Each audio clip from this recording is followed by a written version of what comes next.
I'm ready whenever you are. Okay, start again. I want to thank you for coming today for our presentation about things to do in Southern Idaho. Next slide.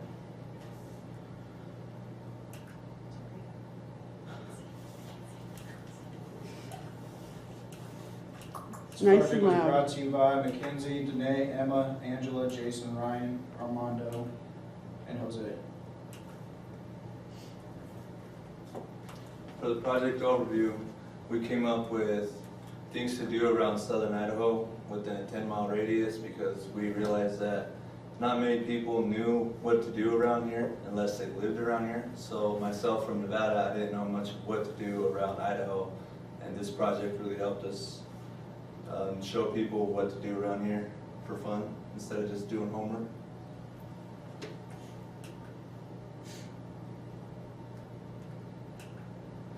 Okay, so the planning phase, which is in defining a project, we came to an agreement on what we will do and who will be involved. So step one of what we did is we, as a team, we all came up with around 20 to 25 ideas of different things that we could do as projects. And we narrowed it down originally to the things to do in Southern Idaho. We started working on that a little bit, and then we realized, just like he said, it was a little bit bigger than what we wanted, so we narrowed it down to a 10-mile radius, to where we just decided to do Twin Falls. The first thing we did was the team charter, and that kind of just based our, as a team, our communication, what we're gonna do in case class was canceled or anything like that. The next thing was the project definition document, and that was just where we defined a little bit more of what, or I guess we proposed of what we were gonna do.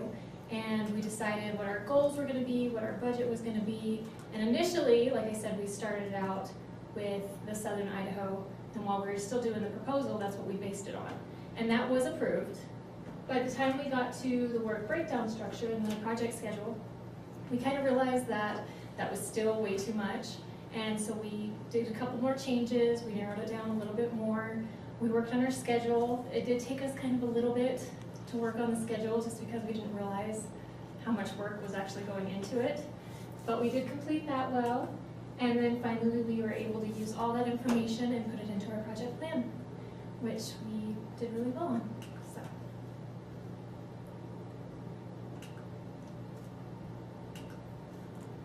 In our execution phase, we started with interviews. That was the first thing that we did, just to start get the ball rolling.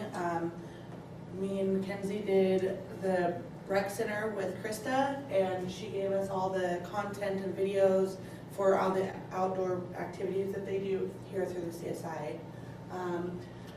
Danae and another class member went and did one with Desiree and got all the information needed for the indoor activities that the CSI offers. The second step we did was determine and collect content. Like she said, we started with the interviews first because we did have to collect content for Krista. She had pretty much all the outdoor stuff we needed. So we wanted to look at that first before we decided to get everybody to go and take pictures of everything else. So once we received that content, we assigned every team member to go and get all the other things that we included in our video, and we collected all that and brought it in. All right, once the content had been collected, we began working on the script. Because none of us had ever done anything like this before, it took way longer than we'd expected. We ended up writing most of it from home and making edits. Thankfully, once we made final edits in class, it all worked together cohesively and made sense. Once we had our script written, we did voiceovers, and then once we were satisfied with that, we did our first round of shooting video, which didn't work out, so we had to shoot it again. So we did it. For our first round of editing, we went through all our pictures and we selected the ones that we thought represented the activities the best. We turned in the script, however there was a slight problem which led to our next step. Step 6 was we re-recorded the video because it wasn't good enough for our quality that we were expecting. So we reshot it, and then the script was a little bit lower quality as well, so we went and redid the script as well. So we had our final round of editing once we got the script how we wanted and the film and the pictures and everything, all that we wanted. We sent it in to our sponsor for our final round of editing. And then we ended up by doing our white paper, which brought everything that we did together, the good, the bad, and kind of our conclusion.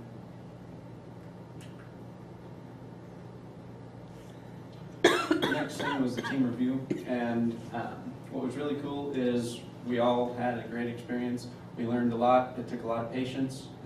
We had really good communication, which was really good. We had an amazing team, like I said. It was just amazing how good we cooperated with each other. We didn't ever really have any trouble. Everyone did their part. The only thing that we had a problem with was Fatima not getting her items completed, and Jose picked up the slack pretty quick, and that kept us on time. Everyone stayed respectful. It was really just, we communicated so well that when there was a problem, it didn't take more than 5 minutes or a whole class period to do anything. With project changes, they can take forever, and we got ours done in a class period both times, so it just shows the cooperation we had. So there was several things that went back throughout our project. One of them was music, and this was only supposed to take 1 day, and it ended up taking like 4. We had problems with licenses, royalties, and at one point we ended up splitting into 2 groups because it was just too much of a pain and we had other things to do. Our organization was downfall because at one point we had several scripts uploaded, and our sponsor accidentally, we forgot to delete an older one, so she clicked on the wrong one, and we had the wrong, that was not the updated one, so that was our mistake, and that cost us time, and we had to go back and re-record. We had a team member that failed to perform. She had several items that she was supposed to do. She ended up not doing them. We had another team member, that happened to be me. I just picked up the slack and we moved right along, so not too big of a problem. Unrealistic deadlines, they weren't unrealistic, they were just kind of, we didn't know, like for example, the script took a lot longer than we had anticipated. We had never made a script before, and we planned, I believe, like 2 weeks, but it ended up taking a lot longer. So, and then we had problems with the rock climbing gym, which they kept telling us it was going to be ready, but they kept pushing the date back, so we just had to keep waiting for them. We weren't able to get the new bubble for the city pool because that one wasn't ready in time, so we just had to kind of drop that. We had video issues with our second interview. The sound quality was not very good, so we got great information from it, but we had to record voiceovers because the quality just didn't sound good, so it wasn't up to par with what we wanted to have for our video. As far as what went well, we all communicated rather well. There were clear expectations, but when the inevitable miscommunications happened, it was easy to get clarification and move on without a problem.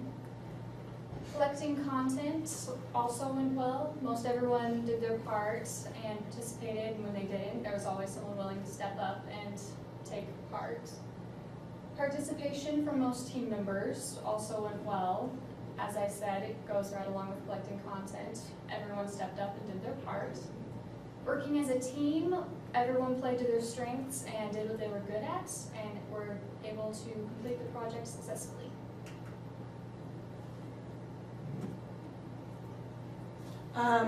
Managing project issues is a big one, and in the chapter of our project management book, in chapter 13, it says projects involve people, and as a result, circumstances are going to change, misunderstandings occur, assumptions don't hold, and political agendas collide.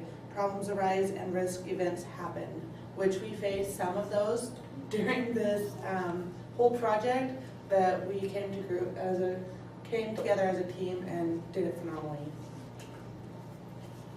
Alright, so the expectations that the sponsor had for us, we were able to meet for the video and everything, and the planning went well. You know, in creating the team charter, the work breakdown structure, the project definition document. We did have some issues with the scheduling because, you know, we've never done this before, and so we didn't know how long to give ourselves, but everything else, you know, the project plan and all that went pretty smoothly. We changed leadership roles pretty flawlessly. You know, when a new leader stepped in, then we just kept going with what we were doing, and it didn't really affect us at all. And then we had quick and efficient project changes. So like he said, when we had to make changes to our project, we, got it done in a day. And so it was pretty fast and we were pretty good at that. And then we have our And overall, from all of us coming in here and being complete strangers to each other, we learned to work well together. We learned to listen to each other's ideas and become a strong team and finish this video, which was very hard to do, but we conquered it. So we would like to present to you our finished video.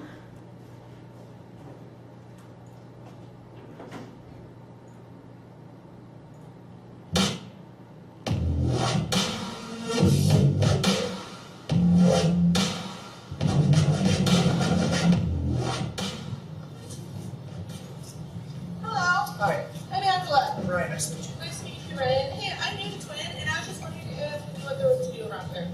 Well, you need to check out the Student Recreation Center. It's next to the library on campus. It's a great way to get to know other students and get involved with activities on campus. All right, you know what kind of activities that you offer here? Well, I spoke to Krista last week. She's the student coordinator over at the Student Recreation Center, and this is what she had to say.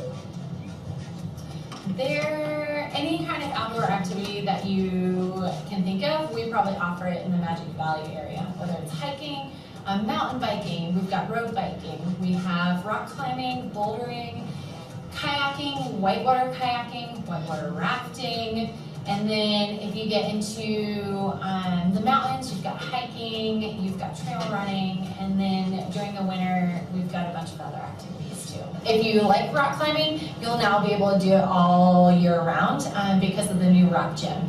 A lot of our activities we try to accommodate depending on what the ability level is. We will state on our activity specifically, this is an intermediate to advanced level, or this is beginner friendly. Depending on what it is, we're able to make certain accommodations. So if we're going hiking, we might choose a different route that is accessible by wheelchair or is available for all skill levels. We have started offering these adventures called mystery van tours. And what it looks like is we tell you the dates of them, we tell you where to meet us and what to bring, and that's it. So you show up and you just get in the van and we take you on an adventure.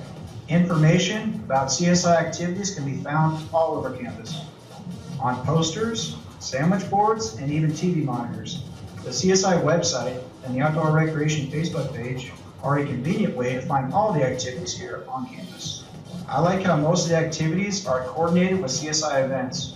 That way, you can cheer on your Golden Eagles and still have time to knock down a few pins at the local bowling alley. There are a lot of great activities offered here for students totally free of charge.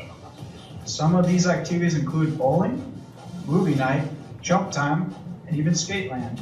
CSI's obstacle courses are fun for the whole family. There's also a beautiful disc golf course on campus and a fitness trail that can accommodate even the most skilled runner. If you're not an outdoor person, there are several indoor activities around Twin Falls. The Orpheum Theater offers movies and live plays. Laser Mania is also a great place for laser tag and mini golf. The escape rooms test your abilities to figure out riddles and puzzles. Soccer Time offers youth and adult players a fun, safe, and quality environment year-round.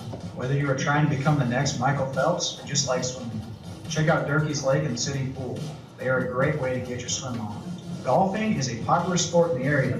Canyon Springs Golf Course and the Twin Falls Golf Course are a favorite among many golfers. Putter's Mini Golf is a fun way to spend the Saturday with the family. Fishing is a great stress reliever. With the Snake River in our backyard, fishing is easily accessible to the public. I don't know about you, but I fancy me some NASCAR. The Magic Valley Speedway is a NASCAR home track and provides weekly racing entertainment during the summer months. Wow, I didn't know there were so many fun activities to do in the area. After I check out the rec center, I'll visit the website and see what